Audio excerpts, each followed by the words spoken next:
L'ambiance qui était plutôt bonne du côté de l'université de Versailles-Saint-Quentin en Yvelines cet après-midi, Laurence Cousin.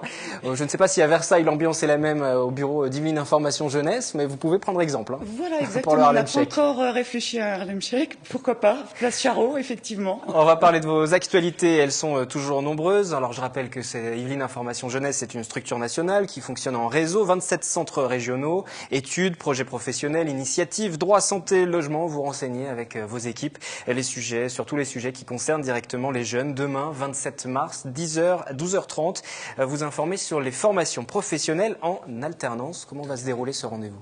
Eh bien, écoutez, c'est un partenariat qu'on a mis en place avec la Chambre de commerce déjà depuis déjà plus de 5 ans.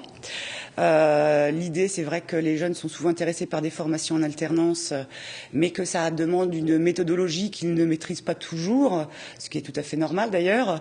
Et là, l'idée, c'est de faire intervenir donc le CIOP, le Centre d'information et d'orientation professionnelle, pour vraiment les accompagner au cas par cas selon leurs besoins.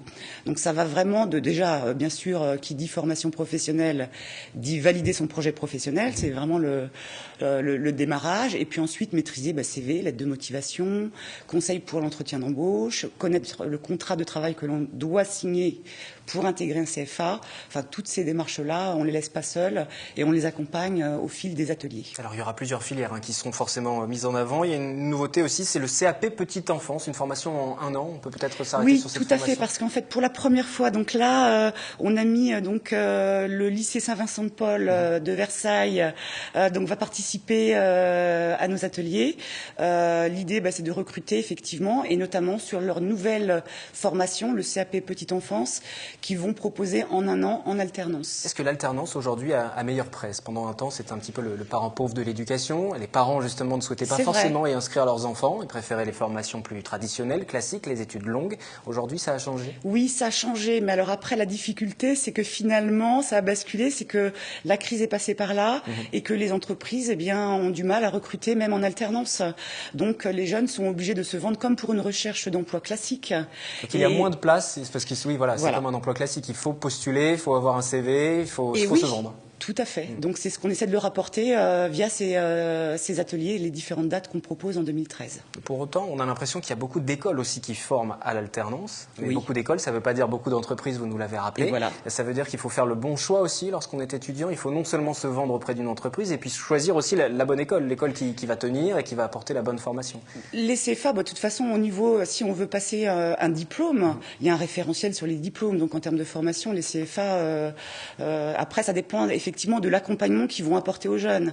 Est-ce qu'ils prospectent pour justement avoir un vivier d'entreprise à disposition Toutes les écoles, toutes les formations ne se valent pas forcément. Vous êtes aussi là pour aiguiller les jeunes. Voilà. Moi, vraiment, l'objectif principal déjà, c'est la validation du projet professionnel, parce que ça, je pense qu'il faut vraiment mettre l'accent dessus, et sur le calendrier, parce qu'effectivement, en juillet, c'est pas qu'il est trop tard, mais c'est très compliqué, avec les vacances d'été qui approchent, de trouver un employeur sur l'été, sur la période de juillet-août. Donc c'est dès demain qu'il faut s'en occuper. Exactement. Et vous pourrez vous rendre à Versailles, Yvelines Information Jeunesse. Tout à fait, entrée libre, sans inscription. Donc, Quelles sont les questions peut-être qui reviennent le plus souvent, parce que vous organisez souvent ce genre de réunion? Les jeunes viennent le plus souvent avec quel type de questions? Ils savent déjà le projet professionnel qu'ils veulent développer, ou ils sont vraiment au point zéro, tout début de ça dépend. C'est vrai qu'on a différents profils en fait. C'est vrai qu'il n'y a pas un jeune en particulier, mais vraiment, comme je disais, c'est vraiment au cas par cas.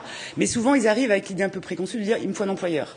Et en fait, à nous, de leur poser des questions et de voir s'ils ont déjà acquis tous les éléments en amont pour avoir les meilleures chances de trouver l'employeur.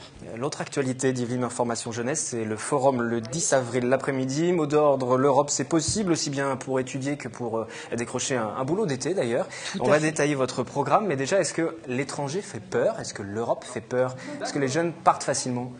Ah oui, je pense que la mobilité européenne, je pense que tous les jeunes sont conscients que c'est une vraie valeur ajoutée sur un CV. Une expérience à l'étranger, que ce soit pour un job, un stage, c'est quand même un vrai plus. Après, c'est le financement. Donc nous, on est là puisque donc ma collègue qui s'en occupe, on est labellisé Europe Direct. Donc on a vraiment des informations qui sont fiables. L'idée, c'est de pouvoir déjà les informer sur les dispositifs qui existent et sur les accompagnements qui existent aussi. Vous avez mentionné ce label, Yvelines Information Jeunesse, qui a reçu ce label Europe Direct qui a été renouvelé. Oui. 50 structures, dont 5 en Île-de-France. C'est un label qui signifie quoi? Eh bien, ça veut dire qu'en fait, il y a un dossier, il y a vraiment un cahier des charges, on va dire, à remplir. Donc, c'est vraiment un gage de qualité, sachant qu'en Île-de-France, par exemple, vous avez donc 5 labels qui ont été renouvelés. Donc, nous, Yvelines Information Jeunesse, également nos collègues du SIGE du Val d'Oise, le SIGE du 77, la Maison de l'Europe du 78 et le DILA. Donc, ça veut dire qu'il y a finalement peu de structures. Et là, vraiment, le gage, c'est d'avoir des supports d'information, une qualité de l'information, une gratuité aussi de cette information. Et l'information que vous allez délivrer le 10 avril pour ceux qui veulent étudier, décrocher un petit boulot à l'étranger aussi. Quelles sont les structures qui proposent des emplois à l'étranger si on veut trouver un boulot quand on est étudiant pour l'été? Alors nous, l'idée, c'est de pouvoir leur proposer un panel qui leur permet de trouver une solution par rapport à leur situation, à leurs priorités. Ça peut passer du clé en main par un séjour linguistique. Vous pouvez avoir des stages, des jobs, mais là, c'est un coût. Après, si le jeune est autonome, il peut effectivement, notamment via les sites internet, trouver des sources et des offres de jobs. Mais vous les aidez à trouver aussi peut-être des logements, parce que si on veut aller faire un petit boulot à l'étranger pendant l'été, il faut aussi se loger. Bien entendu. Donc nous, notre base, c'est les fiches actuelles CDJ, où on a des fiches pays qui justement développent les différents axes dont ont besoin les jeunes, à savoir je veux étudier, je veux faire un stage, je veux travailler, je veux me loger dans le pays en question. Quelles sont les pistes en France et à l'étranger. On parle donc de ces jobs d'été, notamment à l'étranger, puisque c'est un petit peu le thème de la réunion, un des points qui sera abordé. Notamment, oui, voilà, parce que ce ne sera pas le seul. Voilà, puisqu'on a un focus aussi sur les jobs de proximité. On a un site internet Job en Stock qui nous permet tout au long de l'année d'avoir des offres de jobs pour les jeunes, donc pour l'été ou sur une autre période. Et puis on va aussi inviter des partenaires, donc le 10 avril, donc de 14h à 18h, pour que les jeunes soient confrontés directement aux recruteurs et puissent déposer leur CV. Et puis en amont aussi, il y aura la mission locale, le Pôle emploi. Il y a aussi un accompagnement, notamment pour ceux qui n'ont pas forcément un CV ou une lettre de motivation nickel. S'ils veulent des conseils et un regard de professionnel, on sera là pour ça. Et puisqu'on parlait de ces jobs à l'étranger, nous sommes allés poser cette question dans les rues de Saint-Quentin en Yvelines. Aujourd'hui, notre question du jour, que pensez-vous de l'idée d'un job d'été à l'étranger? Êtes-vous plutôt partant? Ouais, les jobs d'été, c'est intéressant. Ça permet de développer des capacités linguistiques à l'étranger surtout. Et nous, comme on est étudiants, de nous faire un peu d'argent pour financer l'année, tout ça. Bah oui, ça peut être intéressant un job d'été à l'étranger parce que ça peut permettre déjà d'enrichir sa propre culture. Peut-être si c'est un pays anglophone, mieux parler anglais. Ça permet de voyager en même temps de se faire d'argent, donc c'est pas mal quoi. Je vois que c'est une très bonne opportunité non seulement d'apprendre la langue, de se débrouiller un peu plus par soi-même en quittant le cadre familial ou des amis. Et c'est l'aventure l'étranger. Ça peut aussi être valorisant de l'intégrer dans un CV plus tard si on veut travailler en relation avec l'international. C'est un des meilleurs moyens de gagner de l'argent pour moi. Enfin, en même temps, on gagne de l'argent et en plus on fait un voyage, donc c'est tout bénef. C'est tout bénef. Étudier, faire un job à l'étranger pendant l'été, c'est tout bénef. Et voilà. C'est bien résumé. Mais pour ça encore, il faut savoir se vendre une fois de plus et vous aider. Vous faites des CV en anglais. Vous aidez à rédiger son CV en anglais. Voilà, donc là, on va faire appel à une bénévole qui en fait pratique une structure depuis de nombreuses années, qui est bilingue anglais et qui va donc se proposer pour aider les jeunes qui le souhaitent à élaborer leur CV, leur lettre de motivation en anglais et en espagnol. En ce moment, se déroule un salon sur Paris, un salon justement qui lance un petit peu cette saison pour les jobs d'été et qui permet aux étudiants, aux jeunes de trouver un salon spécialisé. Et le constat dans la presse, c'était tout simplement que la concurrence était très rude cette année avec les chômeurs. Forcément, le chômage qui explose. On attend encore de très mauvais chiffres aujourd'hui, 26 mars, pour les derniers chiffres concernant le chômage au niveau national et aussi dans le département des Yvelines. On a eu l'occasion d'en parler. Ça veut dire que les jeunes qui viennent vous voir aujourd'hui, il faut aussi leur apprendre à être en concurrence avec des salariés qui recherchent un nouveau travail. Et oui, tout à fait. C'est vrai que depuis quelques années, on peut constater que certaines personnes qui sont en difficulté nous demandent est-ce que je peux venir sur un forum job d'été. Bon, si ce sont des seniors, alors après il y a un mélange de genres effectivement, mais qu'on peut comprendre, mais qui est pas forcément adapté. C'est pour ça d'ailleurs qu'on a appelé notre site Job en Stock. On insiste sur le mot job, qui est pas. Les objectifs sont pas forcément les mêmes. Mais il arrive quelquefois que certains, même s'ils ne répondent pas aux critères de la jeunesse, pour répondre un petit peu à ce que vous proposez, viennent vous voir et pour vous demander vous n'avez pas un emploi. Et oui, Oui, parce qu'en fait, c'est accessible à tous, hein, donc on peut pas fermer, si vous voulez, la diffusion des offres.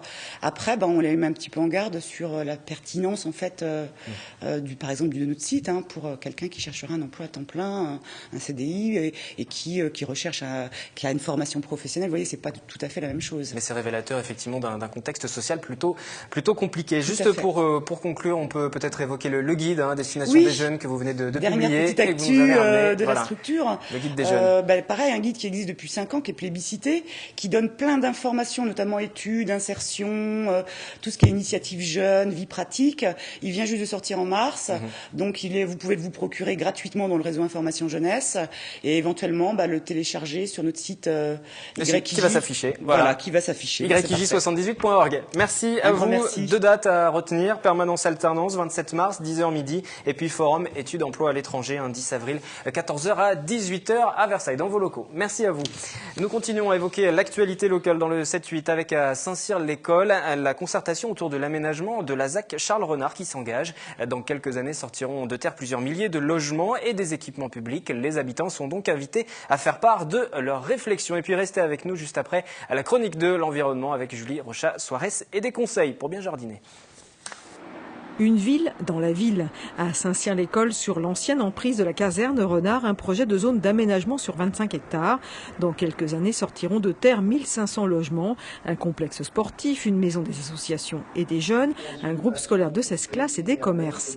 Les Saint-Cyriens sont invités à participer depuis ce samedi à des ateliers de réflexion. Jeannette Rousse habite la résidence en face de la caserne. J'habite aux premières loges, pourquoi pas, oui. Inquiétude, c'est au niveau de la circulation, au niveau maintenant...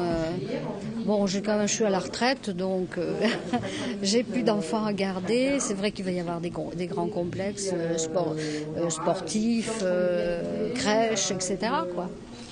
Circulation, espace vert, équipement public, éducation, tout ou presque est passé en revue. C'est toujours intéressant d'écouter, de voir s'il y a des choses que l'on peut encore corriger. Apporter une contribution, par exemple sur des attentes qu'ils vont avoir pour des aires de jeu pour les enfants, la façon dont on circule dans ce quartier au niveau de ce qu'on appelle les modes douces.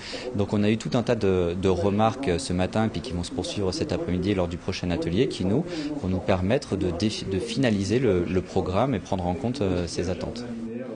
Une trentaine de personnes pour ces premiers ateliers. Le prochain aura lieu le 13 avril et concernera les plans de circulation et les accès, un domaine où les habitants auront forcément des choses à dire.